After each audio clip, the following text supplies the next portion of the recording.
نحمدہ ونصلی علی رسولہ الکریم اما بعد اعوذ باللہ من الشیطان الرجیم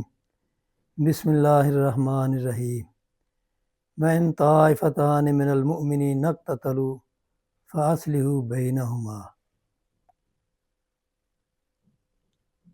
ہمیں یہ خبر سن کے انتہائی افسوس ہوا ہے کہ افغانستان نے ہندوستان کے کہنے پہ پاکستان پہ حملہ کیا اور پھر پاکستان نے بھی جوابی کارروائی کرتے ہوئے اپنا دفاع کیا۔ تو یہ عمل انتہائی قابل افسوس ہے کہ دو مسلمان ممالک ایک کافر ملک کے کہنے پہ آمنے سامنے آ جائیں اور پھر افغانستان کو خصوصاً طالبان کو تو پاکستان حکومت کا شکر گزار ہونا چاہیے کہ انہوں نے ہر مشکل میں طالبان کا ساتھ دیا۔ روس نے افغانستان پہ حملہ کیا تو افغانیوں کے ساتھ مل کے پاکستان کے دفاعی اداروں نے وہاں اپنا کردار ادا کیا، روس کو شکست دی اور آج طالبان اس احسان کو فراموش کرتے ہوئے پاکستان پہ حملہ آور ہوئے اور پھر افغانستان کی تجارت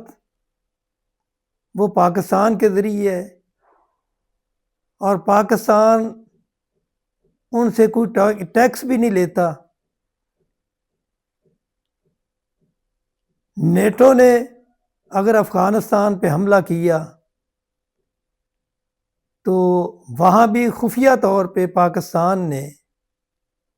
ان کی مدد کی۔ تو ان تمام صورتوں کے ہوتے ہوئے انہیں اس احسان کا بدلہ وہ تو احسان کی صورت میں دینا چاہیے تھا، نہ کہ پاکستان کے عدلی دشمن کے ساتھ مل کے پاکستان کی افواج کے خلاف یا پاکستان کی سالمیت کے خلاف وہ کوئی اقدام کریں۔ یہ انتہائی افسوسناک معاملہ ہے اور ہم یہ چاہتے ہیں کہ ان دونوں مسلمان ملکوں میں مفاہمت ہونی چاہیے اور یہ بیٹھ کے مذاکرات کے ذریعے اپنے مسائل کو حل کریں اور ایک دوسرے سے قربت کو قائم کریں، نہ کہ ایک دوسرے کی مخالفت کریں۔ اور پھر میں دینی جماعتوں سے بھی یہ التماس کرتا ہوں، خصوصاً مولانا فضل الرحمان یا مولانا سمیع الحق کے خاندان، ان کا بہت زیادہ اثر رسوخ ہے طالبان پہ، تو یہ بیٹھ کے ان کے مذاکرات کروائیں پاکستانی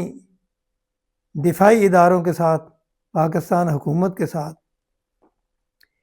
یہ معاملہ سنگین نہیں ہونا چاہیے کیونکہ اس میں مسلم امہ کی کمزوری ہے۔ جس طرح پاکستان نے ہر معاملے میں افغانستان کا ساتھ دیا ہے تو افغانستان کو اس کی قدر کرنی چاہیے۔ صحابہ نے بھی جب دو گروہوں کی آپس میں لڑائی ہوئی تو وہاں بھی انہوں نے یہی بات کہی تھی کہ مسلمان کا مسلمان کے خلاف ہتھیار اٹھانا یہ انتہائی سنگین معاملہ ہے، ایسا نہیں ہونا چاہیے۔ جبکہ طالبان خصوصاً وہاں کے وزیر خارجہ جب وہ ایک دینی مدرسے سے دینی ڈگری بھی حاصل کرتے ہیں تو ہم ان سے یہ سوال کرتے ہیں کیا دین ہمیں اس بات کی اجازت دیتا ہے کہ ایک مسلمان دوسرے مسلمان پہ حملہ آور ہو، ایک مسلمان دوسرے مسلمان کا خون بہائے؟ یہ اخلاقی طور پہ بھی اور دینی اور شرعی طور پہ بھی یہ چیز انتہائی بری ہے، اور دونوں ملکوں کو تحمل سے کام لینا چاہیے اور کسی صورت بھی کافر ملک کی تقویت کا باعث نہیں بننا چاہیے۔ اللہ تعالیٰ دونوں ملکوں کو سمجھنے کی توفیق عطا فرمائے اور آپس میں مل بیٹھ کے جو اختلافی معاملات ہیں ان کو حل کرنا چاہیے۔ اللہ تعالیٰ سے ہم دعا کرتے ہیں کہ اللہ تعالیٰ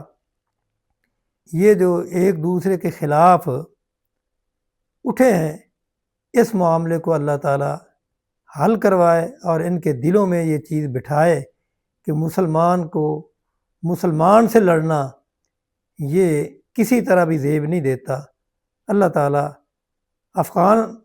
حکومت کو، طالبان حکومت کو، جو کہ دین کا بھی یا اسلام کا دعویٰ بھی کرتے ہیں اور انہوں نے اسلامی حدود کو نافذ بھی کیا ہے، تو اس لیے ان کو سوچنا چاہیے کہ کیا اسلام ہمیں اجازت دیتا ہے کہ ایک مسلمان ملک دوسرے مسلمان ملک پہ حملہ آور ہو اور پھر مجبوراً اس کا جواب دینا پڑے؟ اور پھر اس کے ساتھ ساتھ ان کو یہ بھی سوچنا چاہیے پاکستان نے افغانیوں کی کس طرح مدد کی ہے کہ اپنے ملک میں ان کو جگہ دی اور یہاں انہوں نے تجارت کی، مال کمایا، اور آج وہ پاکستان کے خلاف ہیں۔ تو یہ بھی